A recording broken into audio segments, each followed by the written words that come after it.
The turquoise ring on your finger might be worth 10 times what you paid for it, or it might be worthless dyed plastic. And the difference comes down to one thing: which mine that stone came from. There are over 300 turquoise mines in America, but only a handful have ever produced stones so rare, so beautiful, so historically significant that collectors will pay thousands of dollars for a single piece. Most people have no idea which mines those are. After this video, you will. By the end of this video, you're going to know the most legendary turquoise mines in the American Southwest, where they are, what makes each one completely different from the others, and how to tell the difference just by looking at the stone. This is the knowledge that separates casual buyers from true collectors. Jewelers know this. Serious collectors know this. But most people walking into a store, they have no idea. That's about to change. Let's get into it. Let's start in Arizona with a mine that became so famous its name is now practically synonymous with turquoise itself. Sleeping Beauty Mine. Located in Globe, Arizona, in the Gila County Mountains, this mine was one of the largest open-pit copper mines in the entire country. Turquoise was almost a byproduct. Workers blasting through the earth for copper kept finding these pockets of stunning blue stone. Pure, clean, almost no matrix at all. Just solid robin's egg blue. Sky blue. The kind of blue that stops you cold. The name Sleeping Beauty comes from the shape of the mountain range itself. When you see it from a distance, the ridgeline looks like a woman lying on her back, peaceful, still, arms folded.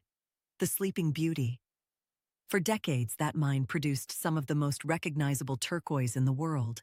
Its consistent color and minimal matrix made it incredibly popular with Navajo and Zuni jewelers who wanted a clean, even stone to work with. Here's the thing that shocks most people. Sleeping Beauty Mine closed in 2012. The copper operation wasn't profitable enough, and the mine shut down entirely. Overnight, the supply of Sleeping Beauty turquoise dried up. Stones that were once common became rare. Prices jumped. And today, genuine Sleeping Beauty turquoise, especially high-grade pieces, can fetch prices that would have seemed impossible 15 years ago. If someone's selling you Sleeping Beauty for $10, ask questions. Now let's head north to Nevada, the state that has produced more turquoise mines than anywhere else on Earth. And right in the heart of Nevada, turquoise history is one name you need to know: Royston.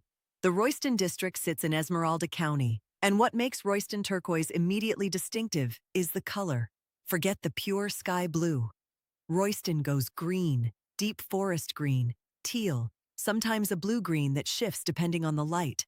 And the matrix, the veining of host rock running through the stone, is thick, dramatic, rich brown. It looks like a painting. No two Royston stones are ever the same.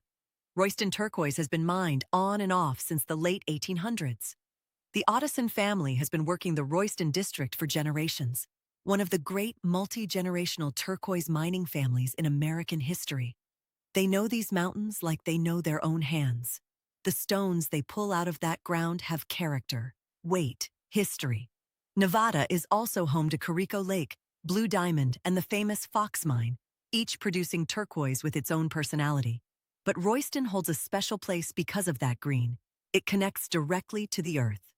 Many traditional Native American cultures specifically sought green turquoise because green carried the energy of new growth, water, life. When you hold a piece of Royston, you're holding something with deep roots. And that's not just poetic, that's documented history. Here's a mine that most people have never heard of, but serious collectors consider it the holy grail. Lander Blue. Located in Lander County, Nevada, this mine sits at around 8,000 feet elevation in the Shoshone Mountains. The vein of turquoise at Lander Blue is incredibly shallow, just a thin seam of stone near the surface.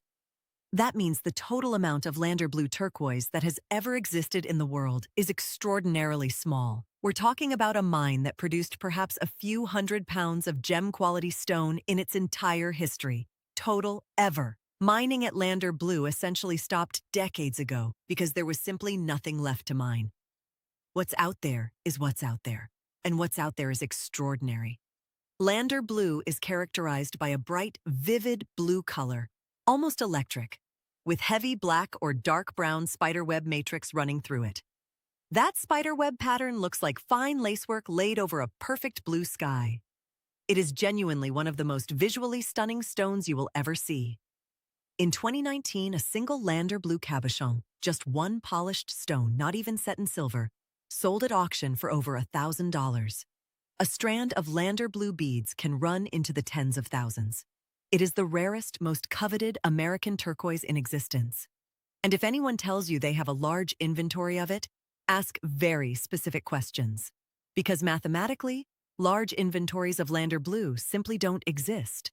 Now we have to talk about the mine with the longest and deepest connection to Native American culture, Cerrillos.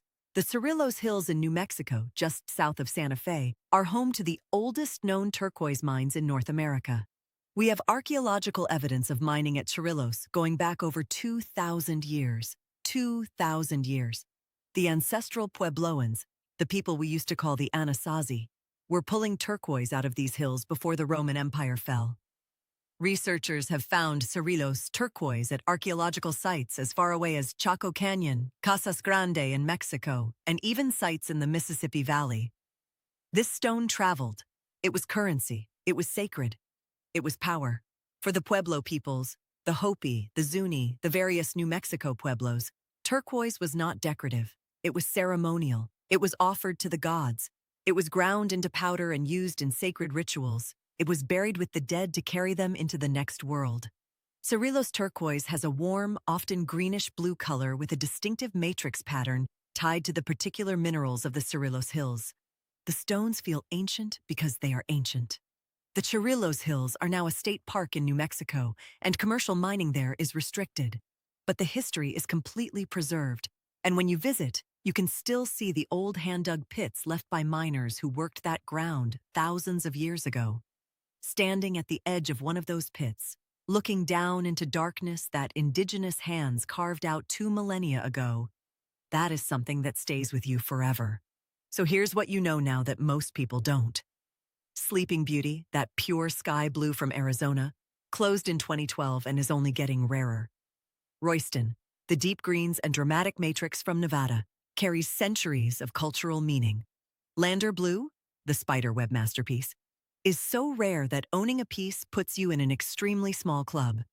And Cerrillos, the ancient New Mexico hills, connect you to over 2,000 years of human history every time you hold a stone. That's not just jewelry. That's a piece of the American story. At Turquoise Traders Direct, we carry authentic, mine-identified turquoise and handcrafted Native American sterling silver jewelry, and we believe you deserve to know exactly what you're buying and where it came from. Every piece, every mine, every maker. Check out our store. The link is right below this video, and if you want to keep learning about how to spot fake turquoise, how Native American jewelry is made, which mines are still producing, hit subscribe right now. New videos every week. Drop your questions in the comments. What mine do you want us to cover next? We read every single one.